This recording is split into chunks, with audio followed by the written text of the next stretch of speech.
Vamos conversar agora, falar sobre a situação. Ultimamente ele tem enfrentado uma situação, né? Queda de barreira, barragens, diversas situações. O Lucas Tatibano é sócio da Tequipe Engenharia e conversa com a gente. Quem vive aqui no litoral, né? Aqui na nossa região, sabe que situação de chuva, a rodovia dos Tamoios que fica complicado, parado, interdição, transtorno, né, para os moradores da região. Para falar desse assunto envolvendo também grandes obras, nós estamos na linha com o Lucas, que conversa com a gente. Lucas, é um prazer falar contigo. Bom dia, seja bem-vindo aqui na Antena 8 FM. Bom dia, Fábio, bom dia a todos os ouvintes, prazer a todo mundo. No verão, nós temos um grande problema, né? Aquelas chuvas e tudo mais. Mas agora não é mais verão, mas continua aqueles momentos de chuva, e a Tamoios continua registrando com frequência esses deslizamentos, as interdições, devido muita chuva. E porque ocorre esses problemas em tanto, né? A gente muitas das vezes fica pensando, aquela questão do abalo da estrutura da obra, né? O que de fato pode estar ocorrendo, né, Lucas? Você como uma pessoa que pode nos orientar um pouco mais, e pode discutir, debater esse assunto com a gente, por isso que nós até agradecemos o Anderson Passos, né, por entrar em contato com a sua empresa Tequipe Engenharia. O que a gente pode dizer especificamente sobre essa época dessas chuvas e essas obras que estão ocorrendo? A gente tem agora, nessa época do ano, não ocorre tanta chuva como vem ocorrendo. Essa mudança esse ano realmente trouxe prejuízos aí numa época um pouco diferente. O mês de abril, pelo menos no estado de São Paulo, nunca teve tanta chuva como foi esse ano. Agora, historicamente, a região de Caraguatatuba, assim como a Serra de Tamoios, ela tem casos de queda de barreira, né? Isso desde a época da grande tragédia, né, em 1967 e 96, são vários casos que trouxeram colapso aí, principalmente a rodovia. Então não é novidade, são coisas que sempre vêm acontecendo. Porém, as medidas que são tomadas, elas são sempre corretivas. Dificilmente você vê medida preventiva.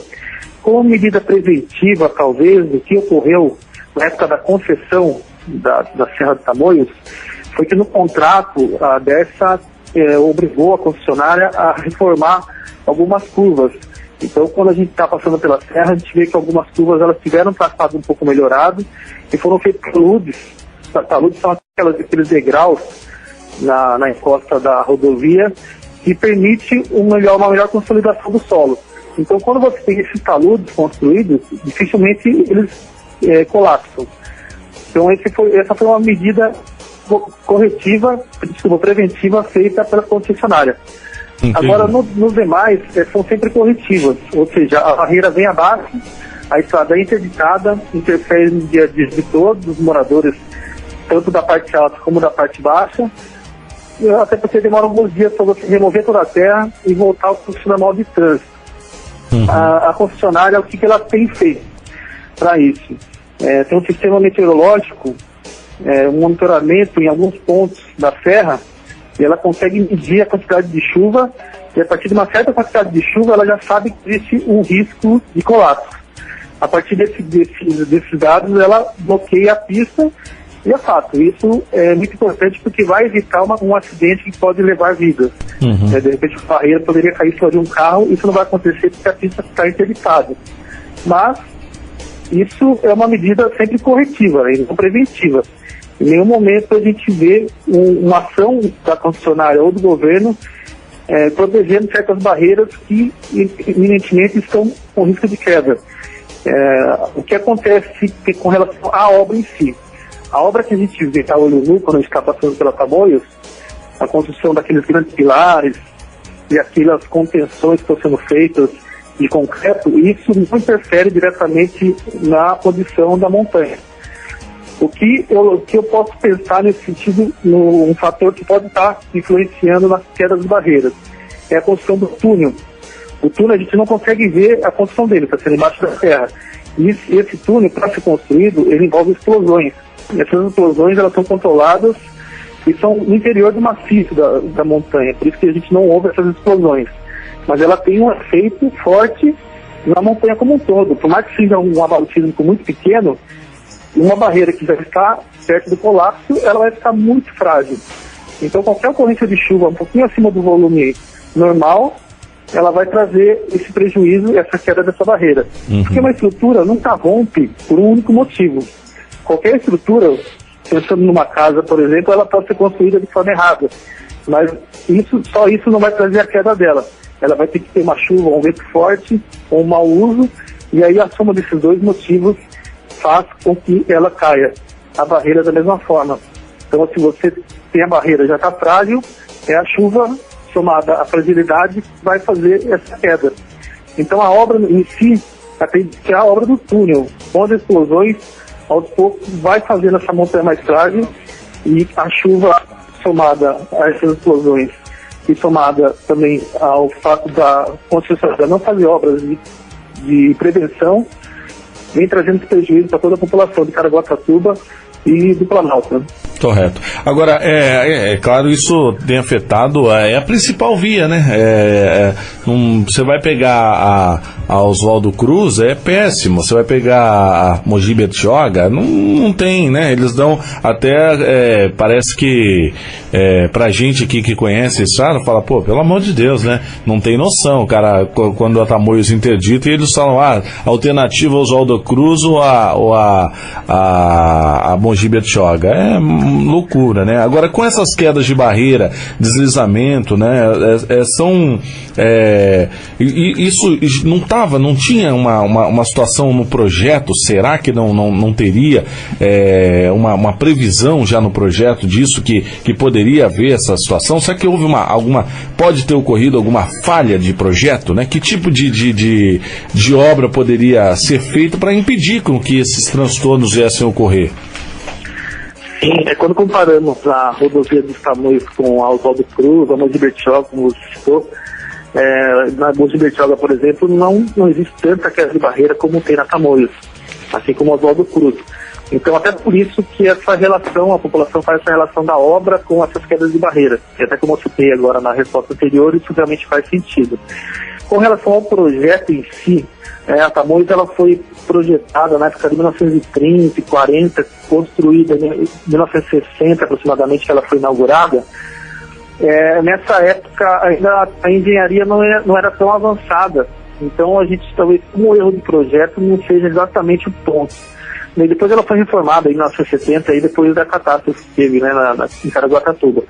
Então, quando ela tomou essa forma que ela tem hoje, né, com as três pistas, enfim. Então, como erro de projeto, não seja exatamente o ponto pela época que foi feito. Mas as falhas que vêm ocorrendo, acredito que sim, ao longo do tempo de manutenção da rodovia. Porque desde 1970 até 2010, quando a DERSA e o DR passaram a rodovia para concessão, durante esse tempo a engenharia evoluiu muito, inclusive no Brasil como um todo. Então, a falta de serem tomadas medidas para corrigir esses pontos, realmente essa que foi a falha. Apesar da concessionária ter implantado o sistema de monitoramento meteorológico, que é muito importante, como eu citei, para evitar que qualquer deslizamento possa ocasionar possa trazer vítimas para situações como essa. Mas é um procedimento simplesmente corretivo, né? Não evita a interdição da rodovia, não evita todo o transtorno das pessoas terem que mudar totalmente a rota, andar mais 3 vezes a quilometragem que deveria para chegar ao seu trabalho, por exemplo, São José dos Campos, enfim, nesse sentido, inclusive quem está descendo para Caraguatatuba. Afeta muito também o próprio porto de São Sebastião, que é muito importante para a região.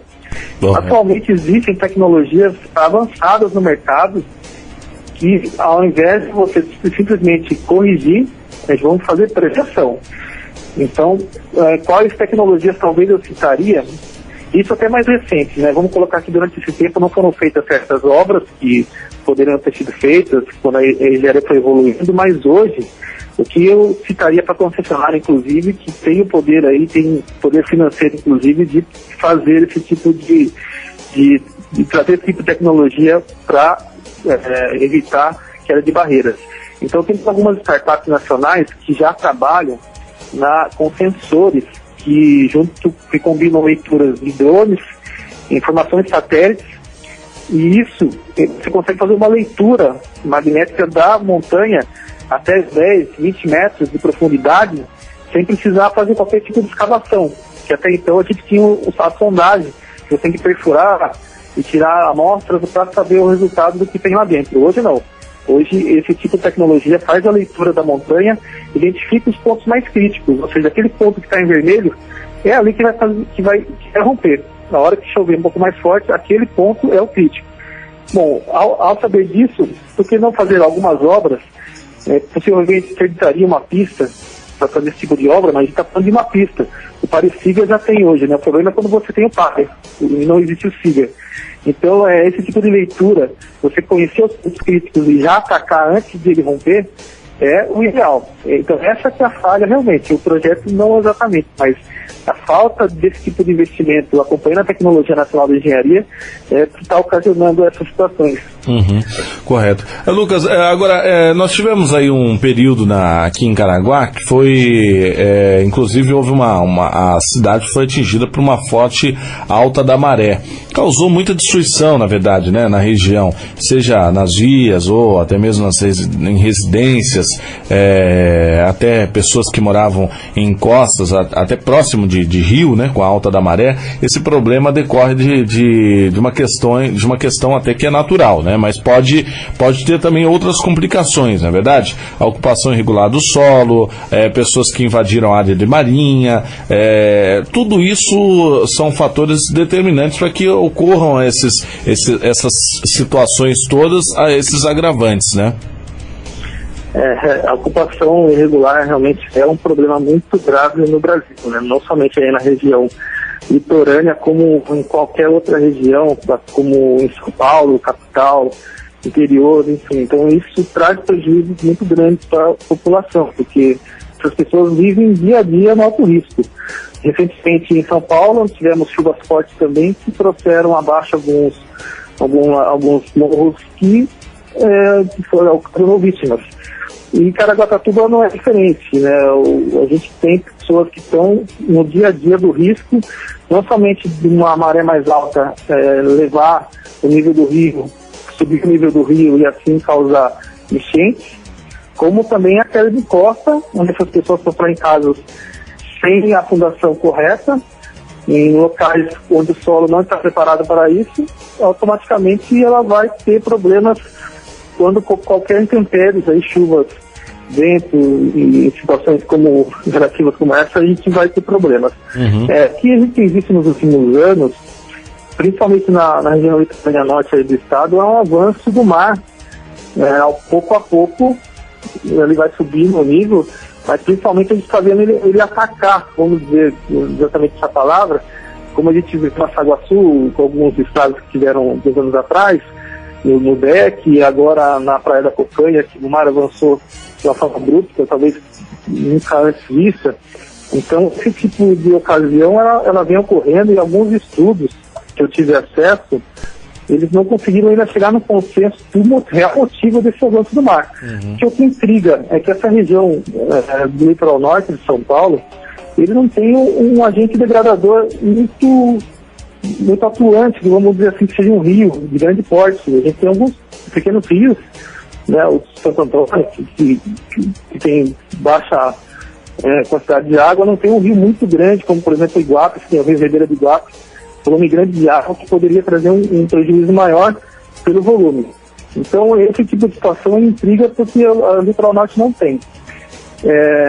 Vamos colocar também uma outra situação que eu ouvi aí de algumas pessoas em Caraguatatuba, que as obras de dragagem estão sendo feitas ali no Porto de São Sebastião. Seria inclusive um dos motivos desse último ocasião que ocorreu na Praia da Cocanha. Isso eu descarto, né? A execução de obras de dragagem não traz prejuízo para as marés. Ela não tem nenhum efeito comprovado em aumento de maré ou mudança aí de altura do nível do mar. Correto. Então ainda não se tem um estudo correto sobre o motivo desse avanço. E no caso das ocupações irregulares, realmente, talvez esse seja o real sentido aí do que a gente tem que fazer para evitar os acidentes, é retirar as pessoas das áreas mais críticas. Então a gente não vai poder evitar o avanço da maré, a gente pode evitar que isso traga problemas maiores, retirando essas pessoas dos locais mais sensíveis. E uma fiscalização mais intensa para não deixar que construam em áreas que não podem ser construídas, né? Não fechar os olhos.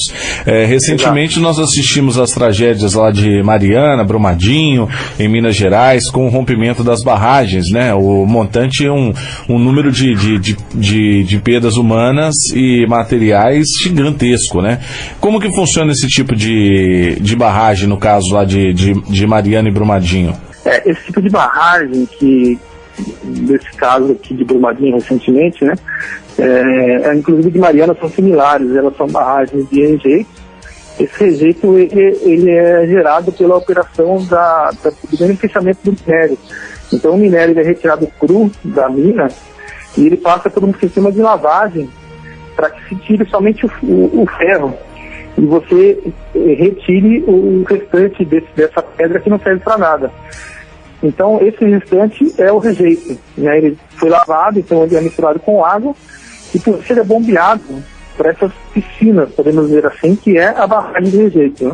Então, essa barragem que a gente segura todo esse rejeito durante um tempo até que ele sedimente e a água vai subindo, o rejeito vai descendo, então eles vão retirando essa água e durante 20 anos essa barragem vai enchendo até chegar no seu limite e ela é desativada. Essas barragens são construídas por alteamento, então você traz terra de um outro local, é sempre terra, né, que ela é feita, terra compactada. Então existe um controle muito grande dessa compactação e ela vai subindo metro a metro até o nível projetado. No caso das barragens que romperam, elas foram construídas métodos da montante, ou seja, ela foi feita um certo dique no início.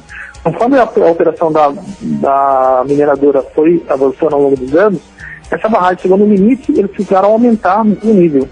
Esse aumento foi feito pelo lado de dentro da barragem, a montante, né? Ou seja, isso usando como base o próprio rejeito. Então, ao longo do tempo, esse rejeito, existia um processo chamado de liquefação, onde ele se movimenta, que esse processo ainda não era conhecido na época de 1970 e 60, não era muito bem estudado, e foi quando essas barragens começaram a ser construídas. Isso exatamente que ocasionou esse rompimento.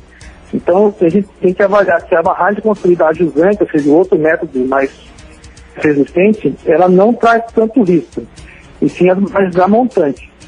Isso que a gente tem que levar em conta. Agora, não são todas as barragens de rejeito que trazem risco à população. Trazendo aqui para o nosso estado de São Paulo, né, nós temos barragens de montante, a montante? Temos barragens a montante, mas não são muitas. Onde que são localizadas? As barragens a montante, em São Paulo, ainda não tem um registro muito certo da quantidade desse tipo de barragem. A gente tem uma na região próxima do Rio Paraná. Na verdade, assim, na região do litoral, você não tem nenhuma influência desse tipo de barragem. A atividade mineradora próxima do litoral não existe. Ah, tá. Então, mas tem risco? Tem algum risco tem algum risco de acidente com essas construções? Existe um certo risco, porque durante um longo período não foi realizada a fiscalização de forma correta. Porque no Brasil sempre é assim, primeiro acontece o acidente para depois a gente correr atrás e verificar o que está acontecendo. Então, o Estado de São Paulo, mesmo sendo o mais rico da nação e ter uma força fiscalizadora muito grande, também ficou aquém do que seria necessário para poder estar em cima de todas as suas barragens. E a fiscalização disso, Lucas, como é que está? Quem que fiscaliza? Será que está fiscalizando? Quem deveria fiscalizar? É a Agência de Mineração Nacional, ela é a principal responsável. Só que o Estado de São Paulo também, através do seu setor de mineração, também deveria estar fiscalizando. Então, durante um longo período não foi feito. Isso que traria riscos à população. Agora estão correndo atrás do prejuízo. Porém, como São Paulo tem poucas barragens, e essas poucas barragens estão na mão de mineradoras de grande porte, também não seria um motivo de não preocupação, porque a Vale é a maior de todas e foi ela a dona da barragem que rompeu. Mas algumas estão na mão da Votorantim, e a Votorantim, diferente da Vale, tem um cuidado maior com esse tipo de barragem. Então, por exemplo, em Cajati, levando em conta o litoral, Cajati fica perto de Guape, então ali tem uma das maiores barragens do estado de São Paulo. Ela foi considerada totalmente segura, é uma barragem que está voltada para a cidade de Cajati, mas ela já foi colocada como segura. Em Sorocaba, a gente tem uma barragem da Votorantim muito grande também, já foi avaliada e colocada como segura. Então, eu acredito que as barragens no estado de São Paulo, que estão voltadas para cidades ou vilarejos, não estão correndo risco, como está acontecendo lá em Belo Horizonte, ou na região de Minas Gerais como um todo, onde essas barragens foram deixadas de lado por mineradoras, ainda mais algumas pequenas, que não tomaram os cuidados corretos e está falando por esses problemas da população. Correto. Bom, agradeço sua participação, Lucas Tatibano, que é da Tequipe Engenharia. Muito obrigado por sua participação. Coloco aqui sempre a Antena 8 à sua disposição. Agradeço mais uma vez o nosso colega aí, Anderson Passos, né, pela brilhante pauta que sempre tem nos oferecido aqui. E quando vir a Caraguatatuba, vem aqui na nossa Antena 8 FM tomar um café com a gente. Muito obrigado por sua participação, Lucas. Com certeza, obrigado. Um bom dia para todos. Vamos fazer o nosso intervalo e a gente volta já aqui na Antena 8 FM. O jornalismo da região com responsabilidade e credibilidade. Você ouve aqui na Antena 8 FM. Jornal da 8.